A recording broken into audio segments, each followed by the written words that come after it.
Yep, that's just what I want. You know, my name cleared. That's it.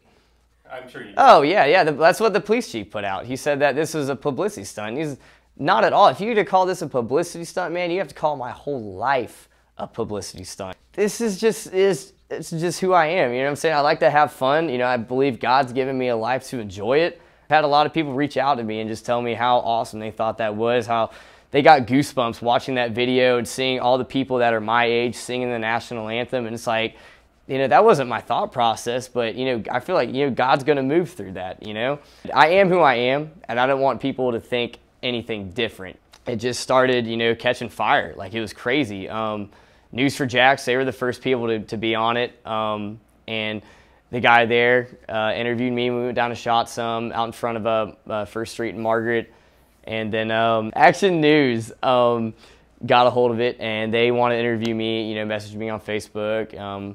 And then after that, First Coast News, that was the roughest one, but just because I'm not a morning person. I got a message from them like, hey, can you do an interview with us in Neptune Beach at like 4 o'clock in the morning? And I was like, oh man, well, if you're gonna come to me, I might as well, you know? So I had 2 news trucks in front of this property I manage at 4:30 in the morning, me doing interviews, and I ran on probably maybe an hour of, you know, spotted sleep.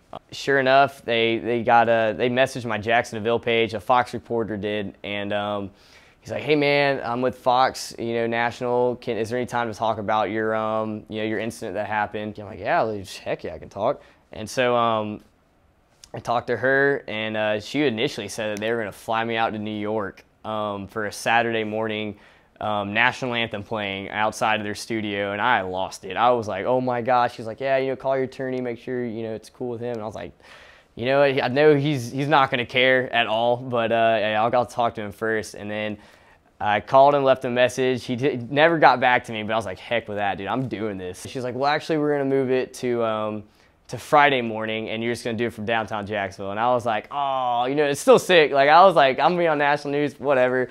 But I was like, playing in New York City, like the national anthem, that would have been just like, the high on First Street was freaking sweet as, you know, as I'll get out, but being in New York is just like, woo. I got interviewed by Steve Ducey, and got to share my story, and I got to play the national anthem for the nation on Fox and Friends in the morning, and that was unreal. I watched the video, and I'm just like, in disbelief, you know what I'm saying? I'm just like, what in the world, man? Like, it was so cool. It was so cool. I just want my charges dropped. Like, that's the only thing I've ever wanted, and everything after that is just, you know, God's hand at work. You know, that's all it is to me, and that's just what I think it will always be to me. So.